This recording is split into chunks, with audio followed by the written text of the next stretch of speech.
أعوذ بالله السميع العليم من الشيطان الرجيم. بسم الله الرحمن الرحيم. السلام عليكم ورحمة الله وبركاته. الحمد لله الحمد لله الذي أرسل رسوله بالهدى ودين الحق ليظهره على الدين كله ولو كره المشركون. ثم الصلاة والسلام على رسول الله محمد وآله وأصحابه وسلم. أما بعد، مستمعون الكرام، إخوة وزangu, أما بعدكم شكر الله تبارك وتعالى na kuzihitaji rehma na amani zake subhanahu zimfike mbora wa umma huu ambaye si mwingine bali ni bwana mtume Muhammadin sallallahu alayhi wasallam, mtume ambaye katumwa kwetu kwa sifa nyingi sana alizopewa naye Allah tabaraka wa taala, pale Mwenyezi Mungu subhanahu aliposema wa rafa'na laka dhikraka. Ikhwani, ndugu zangu, ama anwani yangu leo hii inaitwa maradhu darani o maradhu sallu, sema maradhi ya TB. Maradhi ya TB kwa wale ndugu zetu ambao wanasumbuliwa na tatizo la maradhi ya TB, basi kwa idhini yake tabaraka wa taala, embu sikilize, hii inaweza ikakufaa kwa siku ya leo au kwa siku za baadaye zijazo, kwa sababu wanadamu kwa kawaida leo ni mzima, kesho anaweza akawa ni mgonjwa. Huwezi ukajua either ni mimi au ni wewe, nani atakayekuwa kwanza kupatwa na maradhi ya TB. Lakini kabla sijaendelea, kwanza tuanze na taarifu, yani tulijue tatizo walau hata kwa uchache. Nasema introduction. Ma hiya maradhu darani, maradhi ya TB ni maradhi gani? Sasa wanawazuoni wa tiba za sunna hizi wao wameanza kuelezea maradhi haya ni maradhi ya aina gani, lakini pia wakaja wakatuelezea dalili za maradhi haya ni dalili zipi mtu anapokuwa na TB, lakini pia wakaja kutuelezea sababu za maradhi haya, kwa namna gani mtu anapatwa na maradhi ya TB, na mwisho wakatuambia tiba ya kutibia maradhi ya TB tutatibia kwa namna gani kwa idhini yake subhanahu wa ta'ala. Sasa wanazuoni wanasema maradhu daran au maradhu salli ra'awi yahduthu bisababi al-adawi al-bakteria. Maradhi ya TB, tatizo la TB ni maradhi ambayo hutokea kwa sababu ya maambukizi ya bakteria ambayo husambaa kutoka kwa mtu kwenda kwa mtu mwingine hadi kwenda kuleta athari katika mapafu ya mwanadamu. Wakati yantakilu min ash-shakhs al-akhar an tariq as-su'ali au al-'atas.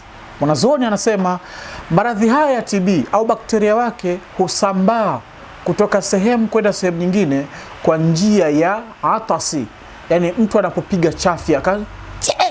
Sasa na sisi wengi tumezoea unapiga chafya bila hata kifuniko chochote. Kwa hiyo ile hewa inapotoka sambamba na vijimatemate vinavyosambaa katika hewa vinatoka vikiambatana na bakteria, na bakteria wale wataendelea kuzagaa kwa sekunde kadhaa. Wanapompata mtu na wakaingia, tayari unakuwa umeshamwambukiza. Kwa hiyo kwa njia ya kupiga atas au suali, au kwa sababu ya nini, ya mafua, hasa yale mafua wanaita arrashah, yani ukipenga yale mafua vinatoka majimaji vingi, yani vinasambaa, ambao wengi sana huwa wanasumbuliwa na mafua ya namna hiyo. Haya ni mafua ambayo mara nyingi sana kwa mtu mwenye TB akiwa na mafua ya namna hii ni rahisi kusambaza bakteria wa TB katika hewa, na hatimaye mtu atakapokuja kuivuta ile hewa anaweza akawa amewachukua wale wadudu wa TB. Lakini pia mwanazuoni akaendelea kusema wa inda isabati bihadhihi almarad satadhhar ala almarid a'radhi kasuali almustamir au khuruji dami ma'a almakhat au homa au fuqdani mufajaa alwazni. Mtu atakapopatwa sasa na bakteria hawa, basi mgonjwa ataenda kudhihirikiwa na mambo fulani fulani ya haraka haraka, yanaweza akaanza kumtokelezea wakati anapokuwa mwanzoni tu wa maambukizi ya bakteria wale. Yatatokelezea kama kasuali, ataanza kupata na vijimafua vya hapa na pale, tena vijimafua vyenyewe vyenye kuendelea, sualul mustamir, mafua yenye kuendelea, au khuruju damme, au akaanza kutokwa na damu mtu huyu, lakini damu yenyewe ma'al makhati, yakiwa yameambatana na nini, na makohozi. Ukitema pale kohozi limebeba donge la damu katika hali za namna hiyo. Lakini pia au homa, au mtu huyu pia anaweza kaambatana na homa wakati huo, au fuqdani mufajaa lilwazni, au anaweza akakosa akapunguka nini ile mizani yake, nini uzito, uzito ukaanza kupunguka kwa haraka sana. Ndani ya mwezi mmoja unakuta mtu tayari kashakuwa mwembamba mpaka konda. Huyu vipi ndani ya mwezi mzima? Kumbe ni kwa sababu ya TB. Zote hizi zinaweza zikatokelezea tofauti baina ya mtu na mtu. Haiwezi kwamba zote hizi zinaweza kutokelezea kwa watu wote, kila anayepatwa na bakteria hao, basi zote inaweza ikamtokelezea moja, zingine akawa nazo. Anaweza akawa nayo hii, mwingine akawa nayo hii, mwingine akawa hivyo, katika hali za namna hiyo. Hii ni ufupi tu wa kulitambua tatizo la TB, daranu, maradhu daran au maradhu salli, maradhi ya TB. Sasa baada ya kuwa umeshapatwa na maradhi haya, wewe mwenyewe utajitambuaje kwamba unasumbuliwa na maradhi ya TB? Manake lazima ujijue, maradhi ni mengi sana katika mwili wa mwanadamu, na mwanadamu anaugua maradhi aina tofauti. Je, unapopatwa maradhi ya TB utajitambuaje? Ni kwa dalili zipi zitakazokuashiria, zitakazokuwa ni alama ya kujulisha kwamba wewe unasumbuliwa na TB? Nitakueleza, nisikilize ndugu yangu, lakini kabla ya hapo nikujulishe na hata dawa yetu tunayo hapa, inaitwa Daranu TB. Kwa wale wenye kusumbuliwa na TB, sasa hii dawa iko tayari. Wengi wanatumia dawa za aina mbalimbali, lakini hawafikii mafanikio ya kuondosha tatizo la TB. Wallahi tallahi, mimi nakwambia, mimea iliyoko katika mchanganyo wa dawa yetu hii kutoka ndani ya nyumba ya tiba na dua na Sheikh Hamisi Suleimani, wallahi unaenda kupona kwa idhni yake tabaraka wa taala, yarhamukumullah. Sasa basi, moja ya dalili za mtu anayesumbuliwa na nini, na maradhu salli, maradhi ya TB, tunasema suali shadide yastamiru limuddati akthar min thalathati asabi'i. Huyu mtu ataanza kutokelezewa na mafua mepesi. Mafua mepesi hayo yatakayoenda walau ndani ya thalathatu asabi'i, yani wiki 3 mfululizo, mtu huyu akiwa katika shida ya mafua hayo. Hii ni moja ya kujulisha ya kwamba unasumbuliwa na TB. Kwa hiyo hata unywe dawa za aina mbalimbali, au hizi dawa za biolojia hizi, mathalan wasema dawa zile za vidonge zile za machenga unakunywa na nini, kwamba zitaenda kukausha, wapi, mpaka zitimie hizo wiki 3 katika hali za namna hiyo. Lakini dalili ya pili, shuuru bi alami fi sadri. Mwanzoni nasema ni kuhisi maumivu katika kifua, yani kifua chako unasikia kinauma, kina maumivu, unasikia kinabana, jamani kifua mimi yani hivyo. Tumombe Mwenyezi Mungu atunusuru na ugonjwa huu, ni hatari zaidi ya hatari. Naambia Sheikh Hamisi Suleimani, nami naitaka hiyo dawa inaitwa Daranu TB. Lakini pia khuruju dami au makhati ma'a suali, au mtu akawa na dalili ya kutokwa na damu iliyoambatana na makohozi. Unapokohoa makohozi yale yanaambatana na damu, au unapenga mafua, lakini unapopenga yale mafua yanapotoka yanatoka sambamba na damu. Subhanallah, wallahi Mungu atulinde na atunusuru. Hiyo ni dalili ya kujulisha kwamba unasumbuliwa na TB, maradhu salli. Lakini pia kitu kingine, dalili ya tatu, kama tutakuwa dalili ya 4, tunasema shuuru bidhafi au shuuru bitab shadid. Huyu mtu ambaye anasumbuliwa na tatizo la TB atakuwa na dhaifu, atakuwa na taab. Yani dhaifu ni ule udhaifu wa kimwili, yani mwili wako uko dhaifu tu. Na taab ni kama vile tabu ya kimwili, mwili umenyong'onya tu, najisi tu tabu tu, yani vitu vya namna hiyo. Hii ni dalili ya kutambulisha ya kwamba unasumbuliwa na maradhi ya TB, tunasema daranu au maradhu salli.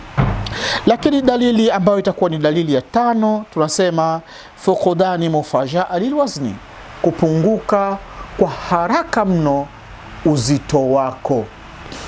Ulikuwa na kilo 80, lakini ndani ya mwezi mmoja umeshuka mpaka kilo 60, 65. Si hali ya kawaida hiyo. Hiyo ni moja dalili ya kujulisha kwamba una maradhi ya TB. Lakini dalili ya 6 tunasema al-qasharira wal-bardi. Mtu huyu atakuwa na hali ya kupatwa na baridi, yani anahisi tu mwili wake tu ni baridi, hata kama ni jua kali, na hasa kwa watu wa miji ya pwani. Kwa kwetu Tanzania, miji ya pwani kama Tanga, Dar es Salaam, Pwani, Lindi, Mtwara huko. Lakini pamoja ya kwamba yupo katika miji yenye joto, mtu huyu yeye anahisi kwake ni baridi tu. Yani hata feni akafungulia mtu jirani akasema, hebu zima hiyo feni bana, mimi nasikia baridi huku. Paka shangaa, baridi ya vipi hiyo? Kumbe huyu ana tatizo la TB. Wakasharira. Na hiyo baridi kuwa nahisi sambamba kama na mitetemeko ile. Unajua mtu akiwa na baridi anakuwa kama hebu nipe ile blanketi nijifunike namna hiyo.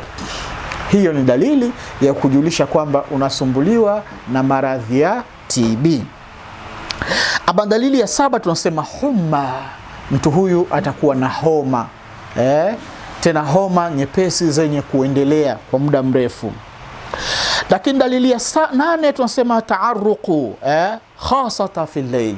Mtu huyu anapokuwa amelala usingizini usiku, yeye ni mtu wa kutokwa na jasho sana. Melala pale, hata ule mto wake aliochegemea kichwa chake anakuta umeroa kwa joto. Na pengine mtu huyu yupo katika miji yenye baridi kali, miji yenye baridi kali ambayo ni aghlab sana kutokwa na jasho ukiwa umelala usingizini kwa ile baridi, lakini unakuta mtu anatokwa na jasho na mkatika.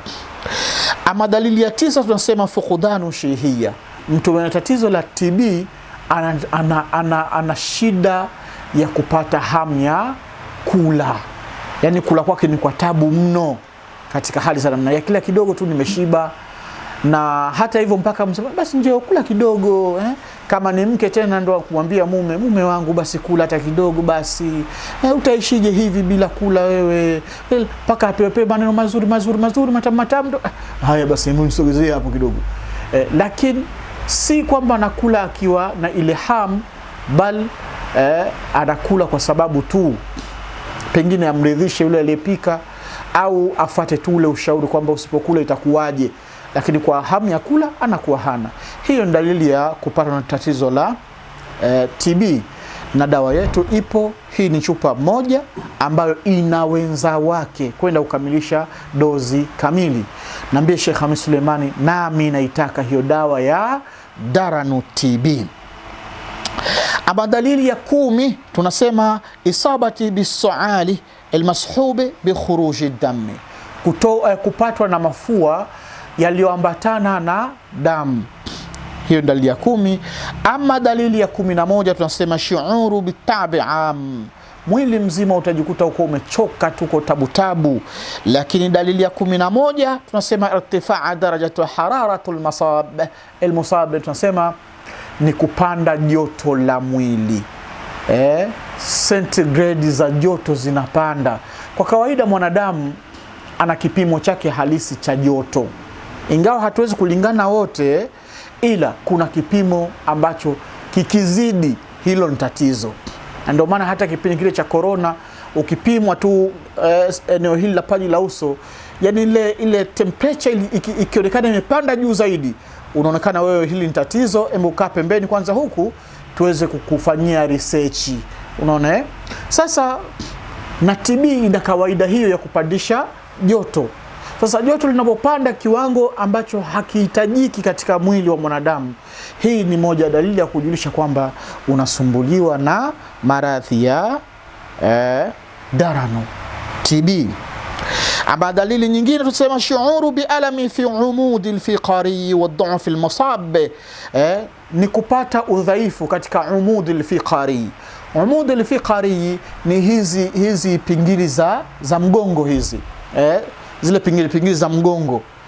Acha diski za mgongo au sijui nini, zile pingili za mgongo unakuwa ni dhaifu, unahisi kama mimi mgongo wangu sijui na nini, kuchoka mgongo huu, vitu vya namna hiyo. Hii ni dalili ya kujulisha kwamba una tatizo la TB, na Mwenyezi Mungu atulinde kwa idhini yake Rahmani. Ikhwan, ndugu zangu, dawa ya TB ipo tayari, ila kulingana na muda takuja kuelezeni siku nyingine sababu zinazopelekea wewe kupatwa na TB. Yapo mambo mengi sana, zipo sababu nyingi sana ambazo ukiwa nazo tu hizo, basi ni moja kwa moja inakupelekea wewe kuwa ni muhanga wa karibu zaidi, au mtu ambaye upo hatarini kuweza kupatwa na tatizo la TB. Ikhwan, ndugu zangu, mimi napatikana Dar es Salaam. Dar es Salaam ndio makazi yetu na ndio ofisi yetu na ndio makao makuu ya nyumba ya tiba na dua. Kwa wale waliopo Dar es Salaam ni rahisi sana wewe kuipata Daranu TB. Lakini kama upo mikoani, wilayani, naambie ni wilaya gani, mkoa gani, tutakufikishia huko ulipo.